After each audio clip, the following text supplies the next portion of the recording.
MTA International, reaching the corners of the earth.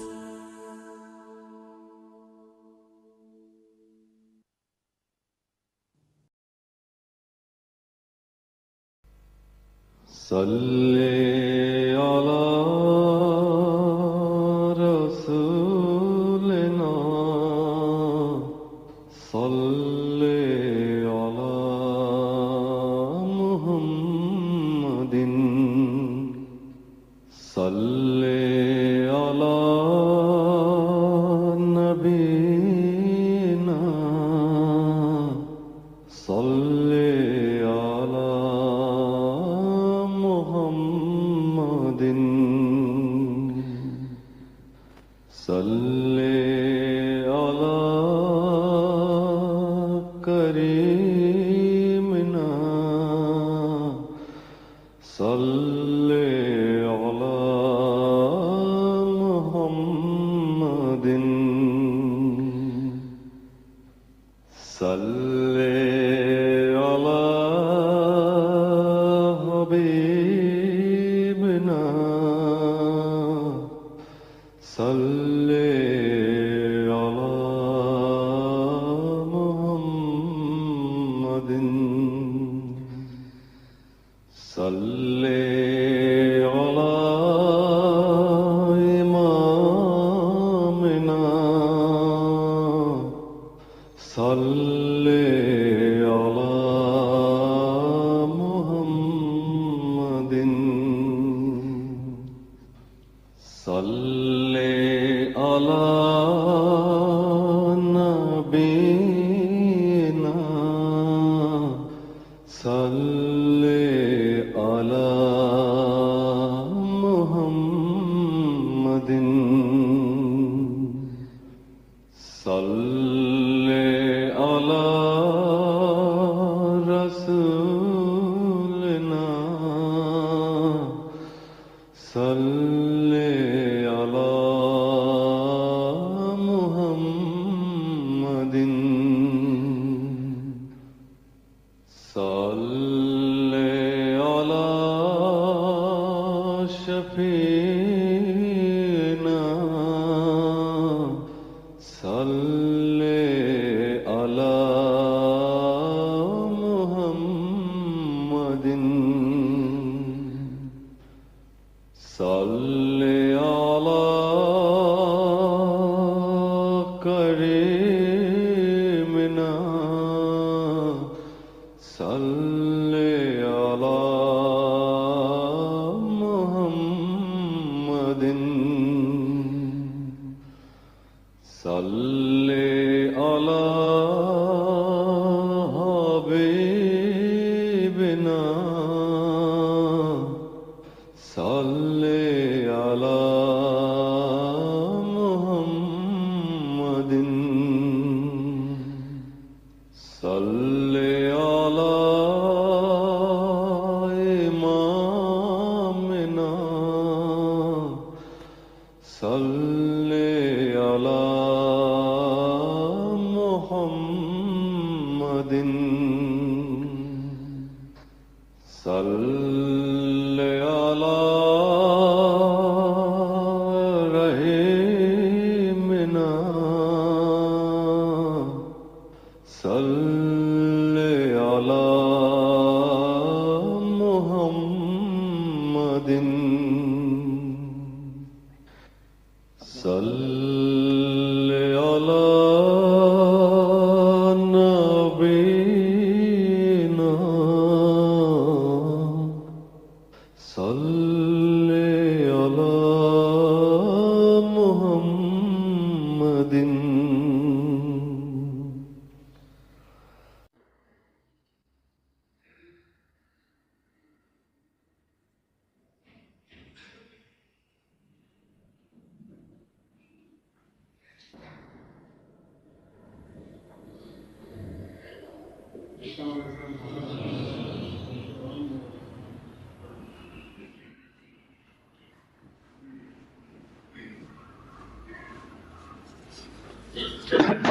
السلام علیکم ورحمۃ اللہ.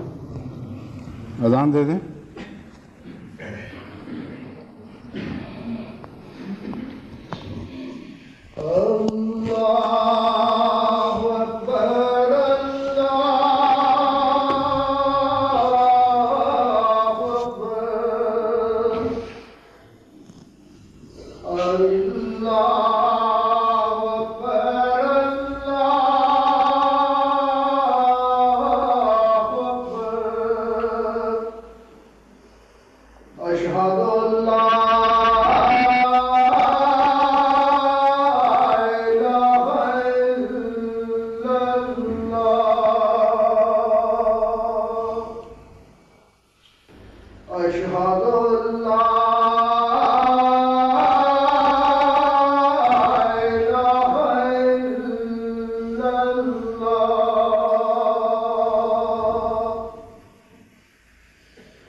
أشهد أن لا إله إلا الله وحده لا شريك له وأشهد أن محمدا عبده ورسوله أما بعد فأعوذ بالله من الشيطان الرجيم بسم الله الرحمن الرحيم الحمد لله رب العالمين الرحمن الرحيم مالك يوم الدين إياك نعبد وإياك نستعين اهدنا الصراط المستقيم صراط الذين أنعمت عليهم غير المغضوب عليهم ولا الضالين۔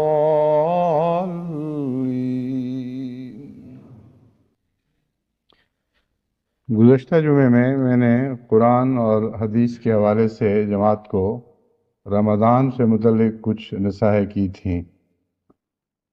یہ مضمون ابھی جاری تھا کہ وقت ختم ہو گیا۔ یہ ایسا مضمون ہے جسے ہر سال دہرایا جاتا ہے اور دہرایا جاتا رہنا چاہیے، کیونکہ ایک سال کے عرصے میں انسان بہت سی نیک باتیں بھول چکا ہوتا ہے اور دنیا کی طرف واپس لوٹنے میں کئی قسم کے زنگ دوبارہ لگ چکے ہوتے ہیں۔ چنانچہ حضرت اقدس محمد مصطفیٰ صلی اللہ علیہ وآلہ وسلم نے اپنے مدینہ کے متعلق جہاں آپ تھے یہ فرمایا کہ مدینہ تو ایک بھٹی کی طرح ہے، جب لوہا اس میں تپا کر صاف ستھرا کر کے ہر آلائش سے پاک کر کے باہر نکالا جاتا ہے تو پھر کچھ عرصے کے بعد زنگ لگ جاتے ہیں اور اس بات کا محتاج ہوتا ہے کہ پھر اسی بھٹی میں جھونکا جائے۔ بس اس لیے آپ نے نصیحت فرمائی کہ بار بار صحابہ اور دور کے رہنے والے خصوصیت کے ساتھ مدینے میں آئیں اور اپنے ان زنگوں کو دور کرتے رہیں جو حضرت محمد مصطفیٰ صلی اللہ علیہ وآلہ وسلم کی پاک صحبت سے دوری کے نتیجے میں لگ گئے۔ یہی وہ مضمون ہے جس کو حضرت اقدس مسیح موعود علیہ السلام نے بار بار بیان فرمایا، اور بعض ظالموں نے عمداً دنیا کو دھوکہ دینے کے لیے یہ نتیجہ نکالا کہ یہ مکے کی طرح قادیان کو بھی ایک ایسی جگہ سمجھتے ہیں جہاں حج کی جاتی ہے اور وہاں مرزا صاحب کی زیارت ہی سے گویا کہ عمر بھر کا حج ہو جاتا ہے۔ یہ تو خیر لغو بیہودہ ظالمانہ اعتراض ہیں، ضمناً مجھے یاد آیا تو میں نے بیان کر دیا، مگر حضرت اقدس مسیح موعود علیہ السلام کی اس نصیحت میں حکمت وہی تھی جو خود حضرت اقدس محمد مصطفیٰ صلی اللہ علیہ وآلہ وسلم کی نصیحت میں تھی، شامل تھی۔ یعنی دوری سے کچھ زنگ لگ جاتے ہیں، کچھ کمزوریاں پیدا ہو جاتی ہیں، بار بار ان کو صاف کرنے کی ضرورت پڑتی ہے۔ یہی فلسفہ ہے جو اسلامی عبادات کے ساتھ منسلک ہے، اس گہرائی کے ساتھ کہ حضرت اقدس محمد رسول اللہ صلی اللہ علیہ وآلہ وسلم نے فرمایا کہ ایک ایسا شخص جس کے پاس ندی بہتی ہو، صاف شفاف پانی اس ندی میں بہہ رہا ہو، اور وہ 5 وقت اس میں غسل کرے، اس کے جسم پر میل کچیل کیسے رہ سکتی؟ تو وہ مضمون جو حضرت محمد مصطفیٰ صلی اللہ علیہ وآلہ وسلم کی صحبت سے حاصل ہو سکتا تھا، یعنی وہ فائدہ جو حضور کی صحبت سے حاصل ہو سکتا تھا، خدا تعالیٰ نے آپ کے دین میں ایسا دائمی کر دیا کہ بعد کے آنے والے زمانوں میں بسنے والے اور پیدا ہونے والے انسانوں کو یہ شکوہ نہیں اب ہو سکتا کہ ہمارے لیے پاک کرنے کی کوئی صورت باقی نہیں رہی. بس 5 وقت کی نمازیں یہ وہ عبادتیں ہیں جن میں انسان بار بار ہوتے لگا کر اپنی کثافتوں کو دور کرتا ہے، اپنے میلوں کو دھوتا ہے. اور پھر جمعہ کی عبادت ہے، اور پھر حج کا ایک فریضہ ہے جو عمر بھر کے گندوں کو صاف کرنے اور میلوں کو بدن سے دور کرنے کے لیے، روحانی بدن سے دور کرنے کے لیے کافی ہو جاتا ہے. ایک رمضان ہے جو ہر سال دہرایا جاتا ہے، اور رمضان کے ساتھ وابستہ نصیحتیں بھی ہر سال دہرائی جاتی رہنی چاہیے، اور لازم ہے کہ انسان ان کو غور سے سنے اور حفظ جان بنائے، اپنے دل کی گہرائیوں میں جگہ دے، اور یہ نیک ارادے باندھے کہ میں ان سے پوری طرح استفادہ کروں گا. رمضان میں بھی دراصل حضرت محمد رسول اللہ صلی اللہ علیہ وآلہ وسلم کی صحبت ہی ہے جو فیض پہنچاتی ہے. جب ہم آپ کی احادیث کے حوالے سے نصیحت کرتے ہیں تو صحبت سے جو صحابہ پاتے تھے وہی بات ہے جو الفاظ میں آپ کے سامنے رکھی جاتی ہے. اور پھر حضرت صلی اللہ علیہ وآلہ وسلم کا اسوہ حسنہ جو زندگی کے مختلف ادوار میں آپ سے ظاہر ہوا، اور روزانہ صبح و شام کے بدلنے کے ساتھ بھی وہ نئے جلوے اپنے اندر پیدا کرتا اور دکھاتا رہا. ان کی طرف ان کے حوالے سے بھی، ان جلووں کے حوالے سے بھی صحبت کا ایک حصہ ہمیں میسر آ جاتا ہے. حضرت صلی اللہ علیہ وآلہ وسلم نے ایک موقع پر فرمایا، ابو ہریرہ سے روایت ہے، بخاری اور مسلم دونوں نے کتاب الصوم میں درج کی ہے، کہ رسول خدا صلی اللہ علیہ وآلہ وسلم نے فرمایا، جب رمضان کا مہینہ آتا ہے آسمان کے دروازے کھول دیے جاتے ہیں. اور دوسری روایت ہے کہ جنت کے دروازے کھولے جاتے ہیں. یعنی آسمان کے دروازوں سے مراد کیا ہے؟ جنت کے دروازے. اور جہنم کے دروازے بند کر دیے جاتے ہیں اور شیطان جکڑ دیے جاتے ہیں. اور ایک اور روایت میں آیا ہے کہ رحمت کے دروازے کھول دیے جاتے ہیں. اس حدیث سے متعلق پہلے بھی میں کئی سال سے یہ بات جماعت کی گوش گزار کرتا رہا ہوں کہ ظاہری طور پر دیکھا جائے تو رمضان کے مہینے کا کوئی ایسا اثر دنیا پر تو ظاہر نہیں ہوتا جس سے یہ معلوم ہو کہ گناہ کم ہو گئے ہیں اور نیکیاں بڑھ گئی ہیں، اور جہنم کے دروازے بند ہو رہے ہیں اور جنت کے کھل رہے ہیں. اور بسا اوقات خود مسلمانوں میں بھی ایسے بد نصیب نظر آتے ہیں جو رمضان کے مہینے میں ایسی حرکتیں کرتے ہیں کہ جہنم کے دروازے یوں لگتا ہے پہلے سے زیادہ بڑے ہو کر کھل رہے ہیں، اور جنت کے دروازے ان کے لیے اور بھی تنگ ہوتے چلے جا رہے ہیں. اس لیے اس مضمون کو سمجھنے کے لیے ہر انسان کو اپنی ایک کائنات کا تصور کرنا ہوگا. ہر انسان کا اپنی ایک زمین ہے، ہر انسان کی اپنی زمین ہے اور اپنا آسمان ہے. اور اس حدیث کا تعلق ہر شخص کی زمین اور ہر شخص کے آسمان سے ہے.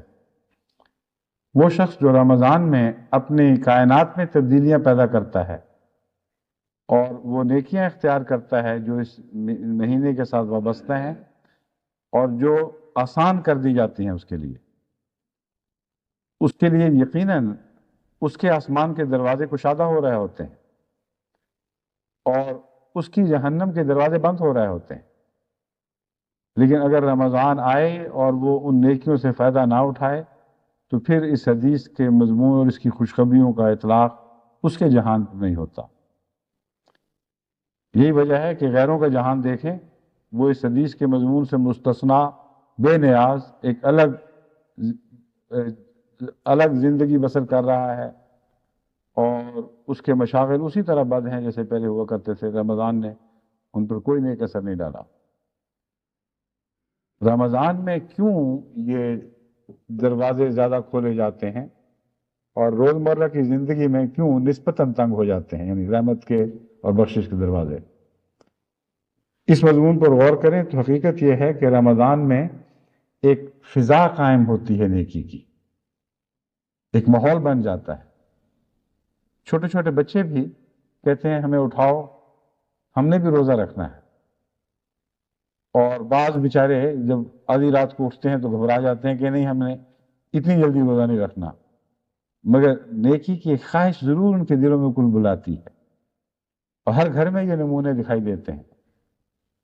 اور بعض جو پورا نہیں رکھ سکتے وہ کہتے ہیں ہمیں 2 روزے رکھوا دو، آدھے آدھے رکھ لیں گے، لیکن روزے کی طرف توجہ، نمازوں کی طرف توجہ اس عمر میں بھی شروع ہو جاتی ہے جس عمر میں ابھی ان عبادتوں کا ان کو مکلف نہیں کیا گیا، ان پر یہ باتیں فرض نہیں کی گئیں۔ تو یہ تو وہ ماحول ہے جیسے برسات کے زمانے میں بعض جڑی بوٹیاں پھوٹتی ہیں، سبزہ ہر طرف پھوٹنے لگتا ہے، یا بہار کے دنوں میں بعض بنجر علاقوں میں بھی بہت بہت خوبصورت پھول نکل آتے ہیں۔ تو رمضان کا موسم ہے جس کی بات ہو رہی ہے۔ اس موسم میں تمہارے دل نیکیوں پر آمادہ ہیں، اور حقیقت یہ ہے کہ ان میں ایک طبی میلان جوش مار رہا ہے کہ نیکی کریں۔ اس فضا سے فائدہ اٹھاؤ۔ یہ نیکیوں کی جو ہوا چلائی گئی ہے، ان ہواؤں کے رخ پر تیز رفتاری سے آگے بڑھو، پھر دیکھو کہ تمہارے لیے جنت کے دروازے کھلتے چلے جائیں گے اور جہنم کے دروازے تم پر بند ہوتے چلے جائیں گے۔ بس حضرت صلی اللہ علیہ وآلہ وسلم نے جن دروازوں کے کھلنے کا ذکر کیا ہے وہ ہر انسان کی اپنی کائنات کے الگ الگ دروازے ہیں، اور جن شیطانوں کے جکڑ دینے کا ذکر فرمایا ہے وہ بھی ہر انسان کے اپنے اپنے نفس کے شیطان ہیں، جو رمضان کے تقاضے پورے کرنے کی تمنا رکھتے ہیں ان کے شیطان ضرور جکڑے جاتے ہیں۔ اور رمضان کے بعد اور رمضان کے دوران کی کیفیت میں آپ نے دیکھا ہوگا کہ کیسا ہی کوئی انسان نیک ہو پھر بھی فرق پڑ جاتا ہے۔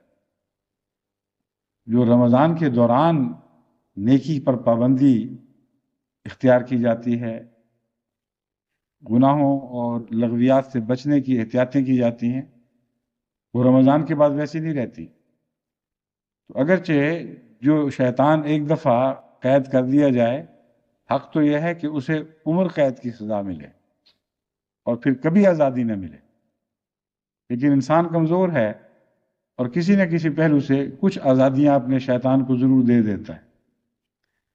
پھر ایک اور رمضان آتا ہے، پھر ایک اور آتا ہے، پھر ایک اور آتا ہے۔ دعا یہ کرنی چاہیے کہ ہمیں موت ایسی حالت میں آئے کہ جب ہمارا شیطان جکڑا ہوا ہو، ہمیں خدا ایسے وقت میں بلائے جب کہ جنت کے دروازے ہمارے لیے پوری طرح کشادہ ہو چکے ہوں، اور ایسے وقت میں ہم جان دیں جب جہنم کے دروازے ہم پر بند ہو چکے ہوں۔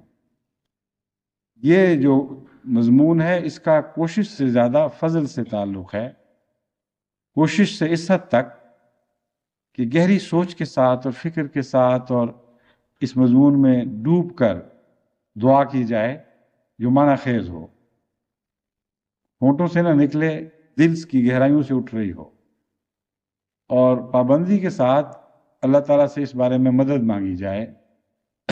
بس اس رمضان مبارک میں جو نصیحتیں بار بار دہرائی جاتی ہیں ان میں ایک یہ بھی نصیحت ہے، مگر جب بھی نصیحت دہرائی جاتی ہے کوئی نیا پہلو اس کا خدا تعالیٰ سامنے لے آتا ہے اور جماعت کو اس کی طرف توجہ دلانے کی توفیق عطا ہوتی ہے۔ بس اس حدیث کے حوالے سے میں اس دعا کی طرف جماعت کو متوجہ کرتا ہوں کہ یہ دعائیں کرتے رہیں کہ رمضان کی نیکیاں آ کر گزر بھی جائیں تو ہمارا انجام ایسی حالت میں ہو گویا رمضان میں مر رہے ہیں، ایسے وقت میں ہو جب کہ تو ہم سے سب سے زیادہ راضی ہو، اور اس پر ہمارا اپنا کوئی اختیار نہیں، انسان کی بے بسی کا معاملہ ہے، اللہ ہی ہے جب چاہے جس کو بلائے اور جس حالت میں چاہے بلا لے۔ اس لیے اس رمضان مبارک میں اپنے لیے اور اپنے بھائیوں کے لیے خصوصیت کے ساتھ یہ دعائیں کریں۔ ایک دوسری حدیث مسند احمد بن حنبل بحوالہ فتح الربانی جز 9 صفحہ 232 سے لی گئی ہے۔ ابو سعید خدری سے روایت ہے، وہ کہتے ہیں کہ میں نے حضرت صلی اللہ علیہ وآلہ وسلم کو یہ کہتے سنا کہ جس شخص نے رمضان کے روزے رکھے اور جس نے رمضان کے تقاضوں کو پہچانا اور ان کو پورا کیا، اور جو رمضان کے دوران ان تمام باتوں سے محفوظ رہا جن سے اس کو محفوظ رہنا چاہیے، یعنی جس نے ہر قسم کے گناہ سے اپنے آپ کو بچائے رکھا، تو ایسے روزہ دار کے لیے اس کے روزے اس کے پہلے گناہوں کا کفارہ بن جاتے ہیں۔ اس حدیث کا اس سے ملتی جلتی بعض اور احادیث سے بھی تعلق ہے، اور میں ان کے حوالے سے اس مضمون کو زیادہ واضح کرنا چاہتا ہوں۔ بہت سی ایسی حدیثیں ہیں جن میں آپ کو یہ ملے گا کہ ایک روزے دار کی روزہ کشائی کر دو اور تمہارے سارے گناہ بخشے گئے، ہمیشہ کے لیے نجات پا گئے۔ سوال یہ ہے کہ ایک طرف اتنی محنت کا حکم اور ارشاد کہ تمام مہینہ بھر رمضان کے سارے تقاضے پورے کرو، اور رمضان کے تقاضے پورا کرنا کوئی آسان کام نہیں ہے، کہنے میں آسان لگے لیکن حقیقت میں بہت ہی مشکل کام ہے، کیونکہ تمام عبادتوں کا معراج ہے رمضان مبارک۔ عبادتوں کی اندرونی رشتوں کے لحاظ سے نماز عبادتوں کا معراج ہے، لیکن رمضان مبارک میں وہ بھی اکٹھی ہو جاتی ہے، اور شدت کے ساتھ پوری محنت کے ساتھ اور دل لگا کر نماز ادا کی جاتی ہے۔ بس تمام عبادتیں اپنے معراج کو پہنچتی ہیں، اور ایسے وقت میں ان کے تقاضے پورے کرنا کوئی آسان کام نہیں ہے۔ اس لیے حضرت صلی اللہ علیہ وآلہ وسلم کا ایک طرف تو یہ ارشاد فرمانا کہ یہ کرو تو تمہارے ساتھ کیا سلوک ہوگا، تمہارے پہلے گناہ معاف ہو جائیں گے۔ گویا حج جو عبادات میں ایک خاص مرتبہ رکھتی ہے اور عمر بھر میں ایک دفعہ ادا کرنا ضروری ہے، اس سے جو فوائد وابستہ ہیں، جو ثواب وابستہ ہیں، وہ ایک اچھی طرح گزارے ہوئے رمضان کے ساتھ بھی وابستہ فرما دیے گئے۔ اور دوسری طرف یہ کہنا کہ فلاں بات کر دو تو تمہاری عمر بھر کے گناہ بخشے جائیں گے اور جنت کے دروازے تمہارے لیے کھل جائیں گے، اور فلاں کام کر دو، اور جو کام چھوٹے چھوٹے ہوں، یہ بات بڑی تعجب انگیز ہے۔ ایسی حدیثیں بھی حدیثوں کی تلاش میں میرے سامنے آئیں، یعنی جب میں جمعہ کے لیے انتخاب کرتا ہوں روایات کا یا حوالہ جات کا، تو دیکھتا ہوں بہت سی، اور بعض چن لیتا ہوں اس موضوع کے لیے، بعضوں کو بات کے لیے رکھ چھوڑا جاتا ہے۔ ان میں ایسی حدیثیں بھی سامنے آتی ہیں، مثلا آج ہی ایسی حدیثیں بھی میں نے دیکھی جن میں یہ ذکر تھا کہ روزہ کھلوا دو تو تمہیں ساری زندگی کے گناہ بخشے گئے اور تمہیں ہر قسم کے ثواب میسر آ گئے اور تم نجات کے سامان ہو گئے۔ اور یہ بھی بیان کیا گیا کہ صحابہ میں سے بعض نے کہا کہ ہمارے پاس توفیق نہیں، بہت شوق پیدا ہوا، ہمیں تو توفیق نہیں ہے اتنی۔ تو فرمایا کہ اگر کوئی دودھ میں تھوڑا سا پانی، یعنی تھوڑا سا دودھ اور زیادہ پانی ملا کر بھی پھر بھی کسی کا روزہ کھلوا دے تو یہی ثواب اس کو میسر آ جائے گا۔ پھر اس کا کیا تعلق ہے ان دونوں باتوں کا آپس میں؟ دو ہی شکلیں عقلاً سامنے آتی ہیں۔ اول یہ کہ بہت سی ایسی حدیثیں ہیں جو بعد کے زمانوں میں صوفیاء نے گھڑ لی ہیں، اور ایسی حدیثوں کی تعداد ہزار بلکہ لاکھوں تک بھی بیان کی جاتی ہے۔ بعض صوفیاء کا یہ مسلک تھا کہ نیکی کی باتیں جو قرآن اور حدیث سے مطابقت رکھتی ہوں، ان میں جوش پیدا کرنے کے لیے جو کہانی تم بنا لو وہ رسول اللہ صلی اللہ علیہ وسلم کی طرف منسوب کرو، اس نیت کے ساتھ کہ آپ کی بات لوگ مانیں گے، ہماری نہیں مانیں گے، تو اس میں کوئی گناہ نہیں۔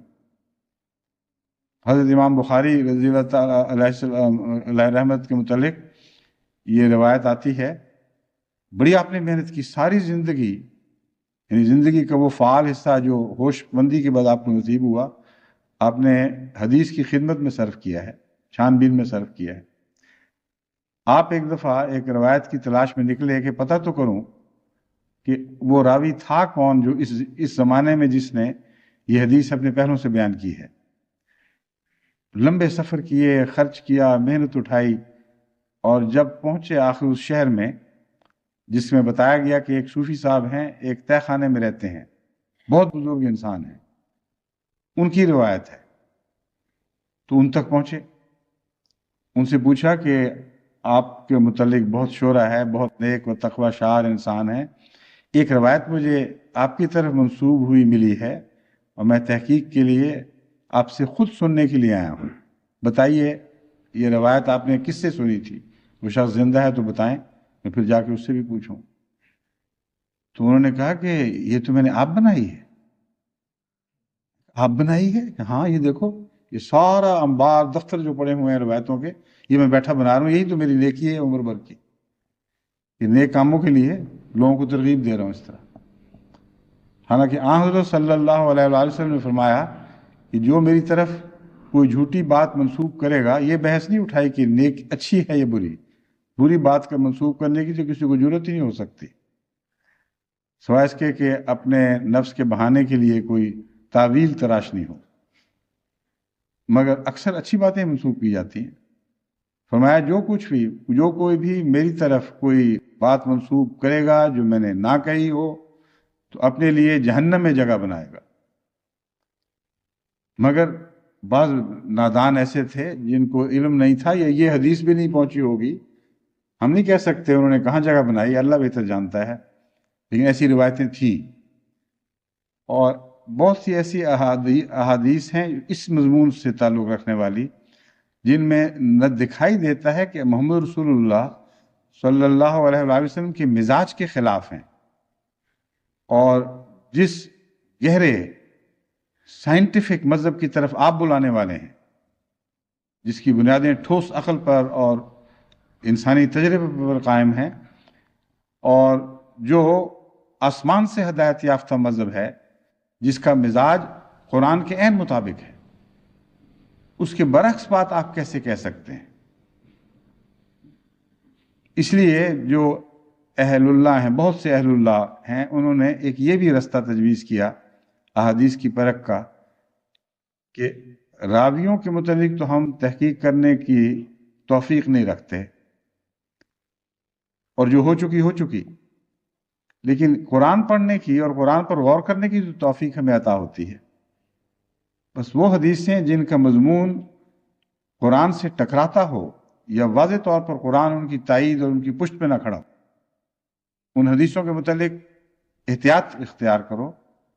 اگر کوئی ایسا مضمون اس میں سے تلاش کر سکتے ہو جو حدیث کو چھوڑے بغیر قرآن اور دیگر احادیث کی تائید میں ہو تو اختیار کر لو، ورنہ ادب کے ساتھ اس حدیث کو اس خیال سے ترک کر دو کہ یہ ہمارے آقا و مولا حضرت محمد رسول اللہ کا کلام نہیں ہو سکتا۔ بس ایسی حدیثوں کے متعلق میں نے ایک دفعہ غور کیا تو مجھے ایک عجیب بات دکھائی دی۔ مجھے یاد ہے ربوہ میں وقف جدید میں ایک مضمون کے لیے مجھے بہت کثرت سے حدیثوں کی ضرورت تھی جن میں سے میں نے خود تلاش کرنی تھی، اور ایک بھاری تعداد ان حدیثوں کی جو مجھے دکھائی پیش کی گئی، بغیر حوالہ دیکھے میں نے اندازہ لگایا کہ یہ صحاح ستہ میں سے ناممکن ہے، اور اگر اتفاقاً صحاح ستہ میں کوئی روایت جا پا بھی گئی ہے تو وہ انسان تحقیق کر کے اس کو معلوم کر سکتا ہے۔ چنانچہ میں نے وہ جنہوں نے اکٹھی کی تھی، میں نے ان سے کہا کہ یہ حدیثیں مجھے لگتی ہیں کہ بعد کے زمانے کی، بہقی کی یا کسی اور زمانے کی ہیں، اور یہ اولین زمانے کی حدیثیں نہیں ہیں۔ اور عجیب بات تھی کہ 100% یہ اندازہ درست نہ کی، تمام حدیثیں یا بہقی کی تھیں یا بعد کے کسی اور زمانے کی تھیں۔ تو لوگ اپنے مطلب کی تلاش میں جب بے احتیاطی سے حدیثوں کو اختیار کرتے ہیں تو اس سے حدیثوں کے مضمون کو، حدیثوں پر ایمان کو تقویت نہیں ملتی بلکہ نقصان پہنچتا ہے۔ اسی بے احتیاطی کے نتیجے میں یہ جو تحریکات چلی ہیں چکڑالوی اہل قرآن والی، انہوں نے امت کو بہت شدید نقصان پہنچایا ہے، عظیم خزانوں سے محروم کر دیا ہے بعض لوگوں کو، ساری امت کو تو نہیں، لیکن امت میں ایک افتراء کی بنا ڈالی اور ان کے ایک حصے کو گمراہ کر دیا اور محروم کر دیا۔ ایک دفعہ ایک اہل قرآن سے میری گفتگو ہوئی، مجھے اس نے کہا کہ یہ تو ثابت ہے نا، آپ مانتے ہیں کہ غلط حدیثوں کی ایک بڑی تعداد تھی جو راہ پا گئی اور رسول اکرم صلی اللہ علیہ وسلم کی طرف منسوب ہو گئی، تو جب کھوٹ مل گیا تو ہم اس کو رد کرتے ہیں۔ میں نے کہا تم یہ جانتے ہو کہ سونا کس طرح تلاش کیا جاتا ہے؟ بعض دریاؤں کے کنارے پر ریت کے انبار میں چند ذرے سونے کے ہوتے ہیں، اور سارا دن وہاں عورتیں اور بچے بیچارے بیٹھ کر سردی میں اور گرمی میں محنت کرتے ہیں ان چند ذروں کی تلاش میں، ڈھیروں ریت کے ذروں کو نکال کر رد کر کے الگ پھینکنا پڑتا ہے۔ تو کیا محمد رسول اللہ کا کلام اس سونے سے بھی کم قیمت ہے؟ کچھ حیا کرو، کچھ غور کرو، کچھ فکر کرو۔ یہ ایسا پاکیزہ اور ایسا عجیب کلام ہے جس کی کوئی نظیر پہلے تو پیدا نہیں ہوئی، لیکن آئندہ بھی کبھی پیدا نہیں ہوگی، اور اگر تم نے ہاتھ سے یہ دولت کھو دی تو پھر کبھی ہاتھ نہیں آئے گی۔ اس لیے تقوی اختیار کرو، ایسے اصول معلوم کرو جیسے سائنسدانوں نے سونے کی پہچان کے اصول بنا رکھے ہیں۔ ان اصولوں کا اطلاق ہو تو پتہ لگ جائے گا کہ سونا کون سا ہے اور ریت کے ذرے کون سے ہیں۔ تو ہمارا تو یہی مسلک ہے۔ اس پہلو سے وہ حدیثیں جن میں ایسا ذکر ملتا ہے کہ ایک چھوٹی سی بات کی اور ساری عمر کی کمزوریاں غائب اور ہر قسم کے گناہ دھل گئے، تو پھر اگر ان کو اسی طرح مانا جائے ان کی ظاہری شکل میں، تو پھر رمضان کی کیا ضرورت ہے؟ ایک انسان یعنی رمضان میں سے رمضان کا ہوتا ہوا گزرنے کی کیا ضرورت ہے؟ رمضان میں سے غیر کی طرح بھی گزر سکتے ہیں۔ کسی روزے دار کو دودھ پلا دیا اور سارے رمضان کی نیکیاں ہاتھ آ گئیں۔ بس ان حدیثوں پر غور کی ضرورت ہے، اور میرے نزدیک اگر وہ قابل قبول ہیں، یعنی اگر وہ سچی ہیں تو لازماً قابل قبول ہیں، اور اگر قابل قبول ہیں تو ان کے اندر کوئی حکمت کی بات تلاش کرنی ہوگی۔ بعض دفعہ ایک غریب انسان کی احتیاج یہاں تک پہنچ جاتی ہے کہ اس کے ساتھ نیکی کرنا اللہ تعالیٰ کو بہت زیادہ پسند آتا ہے، اور خاص طور پر اگر ایک نیک انسان خدا کی خاطر روزہ دار ہو اور اتنا غریب ہو کہ روزہ کھولنے کے لیے کچھ بھی اس کو توفیق نہ ہو۔ جیسا کہ حضرت صلی اللہ علیہ وسلم نے فرمایا کہ دودھ میں پانی ملا کر ہی پلا دو، یعنی وہ اتنا غریب ہے بیچارہ کہ یہ بھی توفیق نہیں کہ لمبی کچی لسی پی لے۔ تو اس وقت یہ ممکن ہے، یہ عقل کے خلاف بات نہیں رہتی۔ اس وقت ہو سکتا ہے دو طرح سے اس کا اثر ہو، ایک تو یہ کہ خدا کے ایسے پاک بندے، نیک غریب بندے کی احتیاج پوری کرنے کی جو نیکی ہے وہ اللہ تعالیٰ کو بطور خاص پسند آتی ہے، اور گناہ اس طرح نہیں بخشے جاتے کہ اچانک بخشے گئے، اس طرح بخشے جاتے ہیں کہ ایسی نیکی کرنے والے کو نیکیوں کی توفیق ملتی ہے، اس کا دل نیکیوں میں لگ جاتا ہے، اس کی زندگی کی راہیں بدل جاتی ہیں، اس میں ایک روحانی انقلاب برپا ہو جاتا ہے۔ بس بظاہر ایک چھوٹی سی نیکی ہے، مگر اس کے ساتھ جو فوائد وابستہ کر کے بتائے گئے ہیں وہ فوائد بعد میں آنے والے ایک فوائد کا سلسلہ ہیں جو حکمت پر مبنی ہے، اور ایک نیکی سے دوسری نیکی پھوٹتی چلی جاتی ہے۔ دوسرا پہلو اس میں یہ ہے کہ اس غریب کی دعا غیر معمولی طاقت رکھتی ہے اور پہنچنے والی دعا ہے۔ ایک ضرورت مند کہ آپ ضرورت پوری کریں، ایک غریب اور بھوکے کو کھانا کھلائیں، اس کے دل سے جو دعا نکلے گی اس کی بات ہی اور ہے، اس کی چھلانگ اور پہنچ ہی اور ہے۔ اور کسی امیر کی یا اپنے دوستوں کی دعوت کر دیں اور کھا کر وہ جزاکم اللہ کہہ کے واپس چلے جائیں، اس جزاکم اللہ کو اس دعا سے کیا نسبت ہے؟ یہ جزاکم اللہ تو تھینک یو بھی ہے، اور ہر قسم کے شکریہ، بہت بہت بس مزہ آیا، اس میں کوئی بھی حقیقت نہیں۔ مسلمانوں میں یہ دعا بن جاتی ہے، لیکن پھیکی پھیکی دعا جو بھرے ہوئے پیٹ سے نکل رہی ہو، کہاں وہ دعا، کہاں ایک بھوکے کی احتیاج دور ہونے پر اس کی دل کی گہرائی سے نکلی ہوئی دعا۔ تو رمضان میں اس قسم کی نیکیوں کی بھی تلاش کریں۔ جیسا کہ میں نے بیان کیا ہے، ایسی حدیثوں کو اگر قبول کرنا ہے تو صرف اس شرط پر قابل قبول ہیں کہ محمد رسول اللہ کی شان کے مطابق ان کے معنی تلاش کریں اور قرآن کی عظمت کے مطابق ان کے معنی تلاش کریں، پھر ان کو قبول کریں۔ پھر ان کو اس وہم میں رد کرنے کا ہمیں کوئی حق نہیں کہ شاید یہ آن حضور کا کلام نہ ہو۔ بس اس پہلو سے ایک اور نیکی جو اس کی طرف میں آپ کو توجہ دلانا چاہتا ہوں، وہ غریب کی ہمدردی ہے۔ روزہ کھلوانا ایک سمبل ہے، اس وقت رمضان کے دنوں میں یہ نیکی ایک سمبل بن جاتی ہے، اور یہ سمبل اپنی ذات میں یہاں تک محدود نہیں رہتا، اس کا تعلق احتیاج پوری کرنے سے ہے، دکھ درد دور کرنے سے ہے۔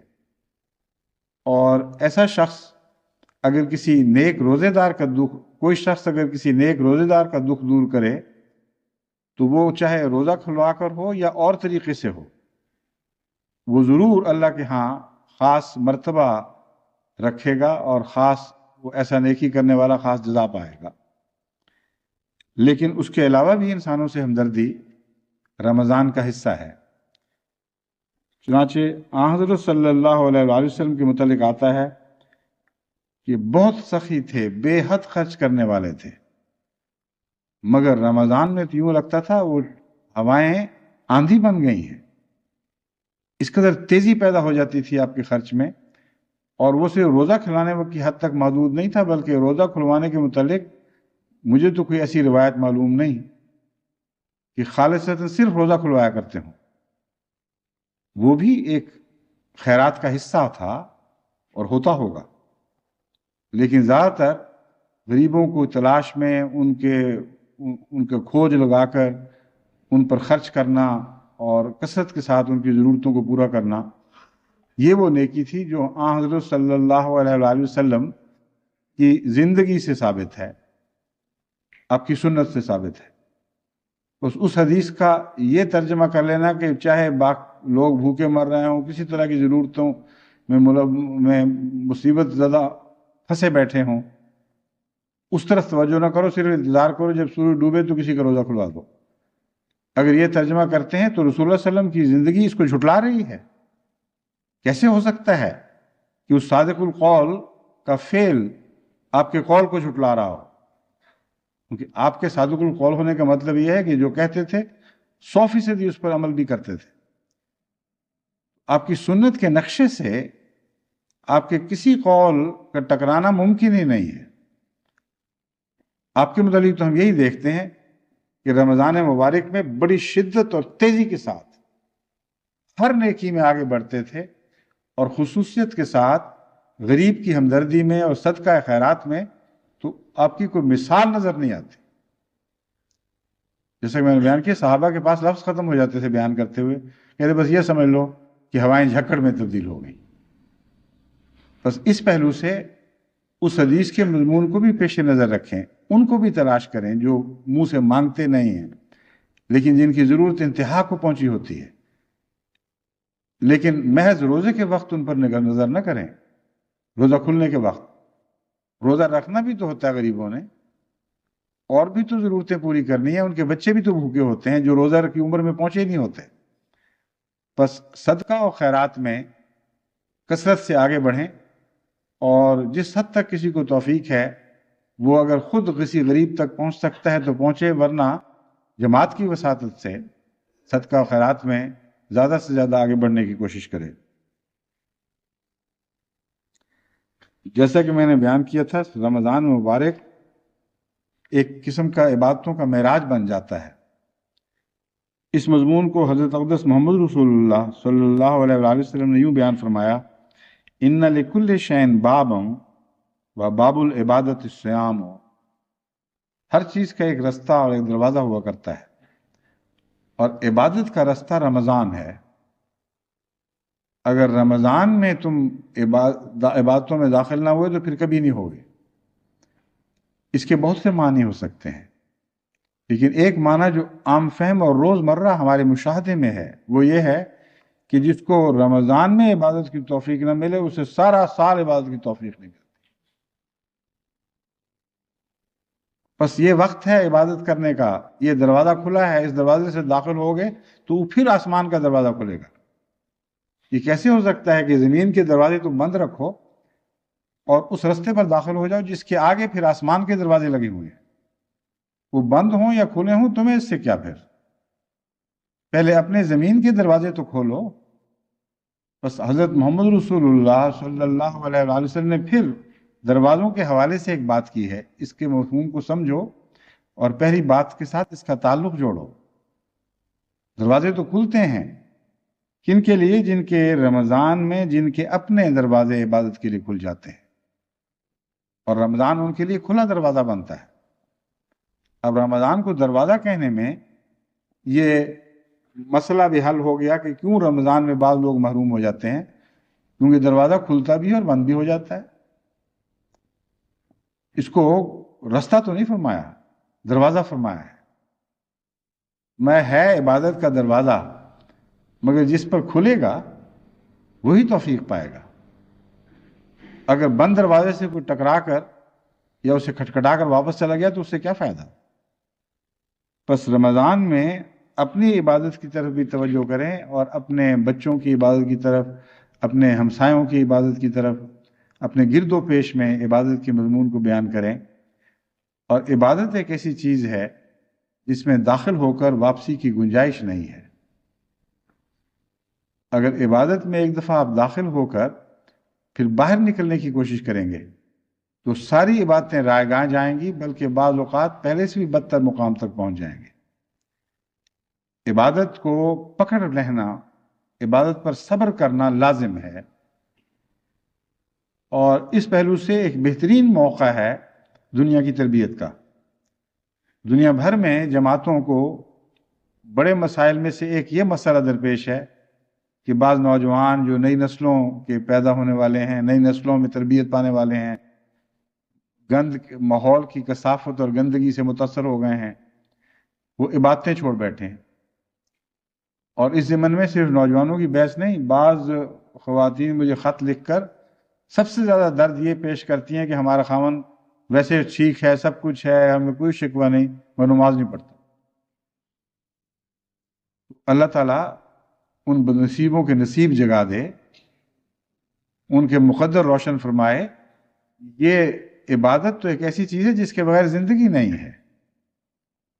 یہ تو روزمرہ کا سانس ہے، روزمرہ کا پانی ہے.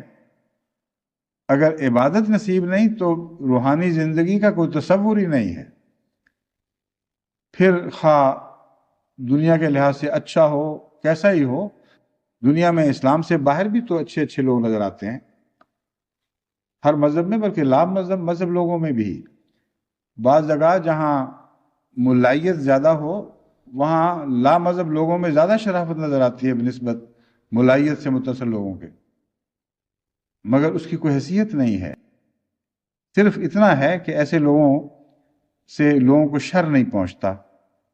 وہ اسلام کا ایک پہلو اپنے اندر رکھتے ہیں لیکن خود امن میں نہیں آتے. خود امن میں آنا تو اسلام کے دوسرے پہلو سے تعلق رکھتا ہے، من اسلم للہ، کہ جو اللہ کے لیے صاف اور ستھرا ہو کر اس کے حضور سر جھکا دے. تو اچھے لگتے ہیں یہ لوگ، دنیا کو ان سے کوئی شر نہیں پہنچتا، لیکن بدنصیب ہیں کہ خود اس فیض سے محروم ہیں جو اسلام کے اعلیٰ معنی میں داخل ہیں، جن کا تعلق اللہ سے ہے اور اللہ کے حضور سر تسلیم خم کرنے سے ہے، اس کے سپرد ہو جانے سے. اس پہلو سے عبادت کے بغیر یہ ممکن نہیں ہے. بس رمضان مبارک میں اپنے گھر والوں کی، اپنے ماحول کی، جہاں جہاں تک آپ کی رسائی ہو، اس پہلو سے تربیت کریں کہ اللہ تعالیٰ ان کو عبادتوں پر قائم فرمائے اور عبادتوں کا ذوق عطا فرمائے، اور اس مہینے میں ایسی عادت پڑ جائے کہ پھر چھوٹے نہیں. دیکھو بد لوگوں کو تو بعض دفعہ چند دن کی بدی سے عادت پڑ جاتی ہے.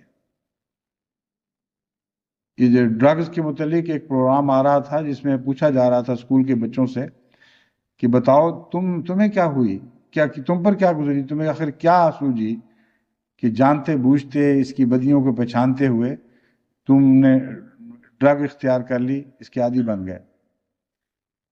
تو اکثر بچوں نے جو جواب دیا وہ یہی تھا کہ ہمیں نہیں پتا تھا کہ ایک دفعہ استعمال کرنے سے عادت پڑ جائے گی.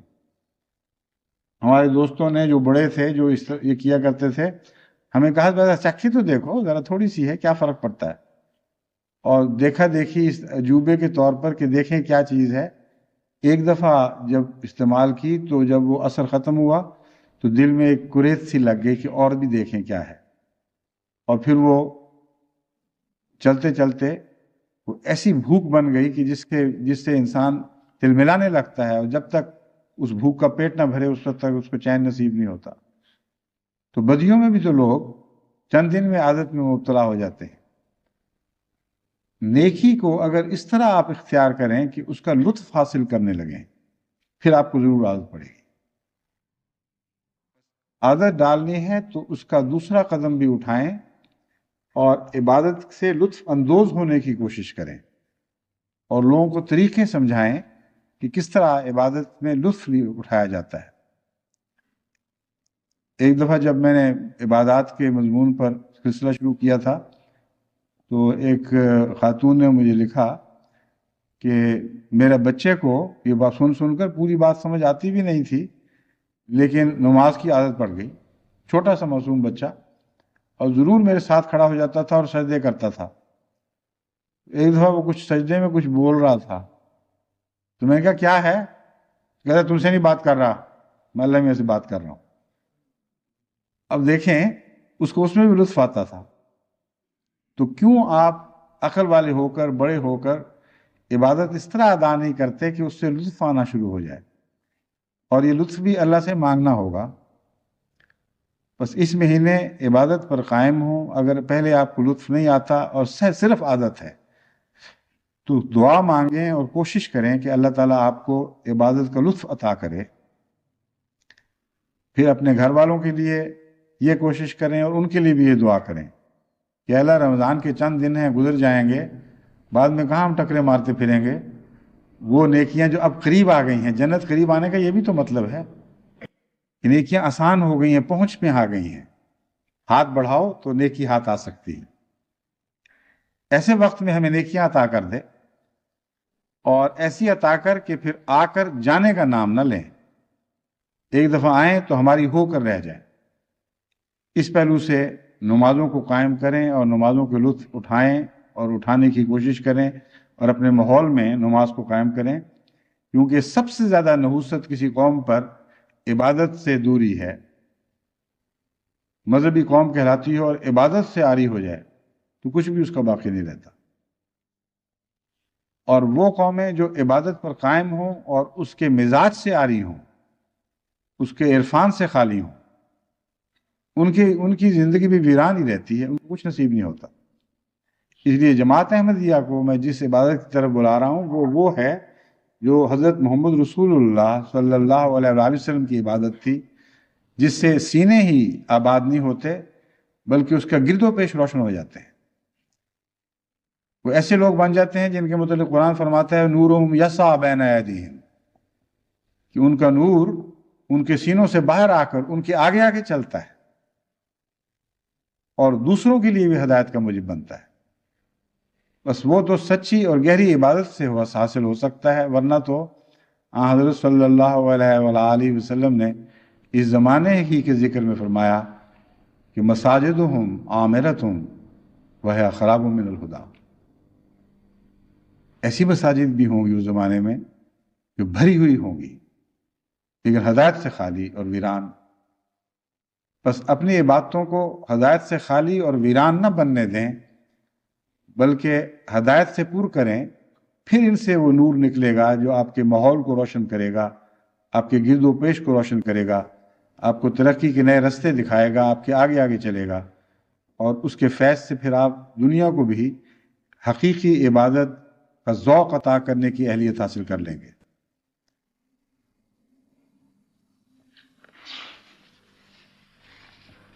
حضرت رسول کریم صلی اللہ علیہ وآلہ وسلم نے فرمایا کہ جب رمضان سلامتی سے گزر جائے تو سمجھو کہ سارا سال سلامت ہے۔ اب رمضان کا سلامتی سے گزر جانے کا مطلب یہ ہے کہ جو رخ رمضان نے اختیار کر لیا وہ قائم ہو گیا اور دائمی ہو گیا۔ جس طرح ایک رائفل کی مزلز میں سے، رائفل بندوق کی نالی سے گولی نکلتی ہے تو جس طرف نالی کا رخ ہے وہ پھر جب تک دوسرے عوامل اس کا رخ موڑ نہیں دیتے وہ اسی طرف چلتی رہتی ہے۔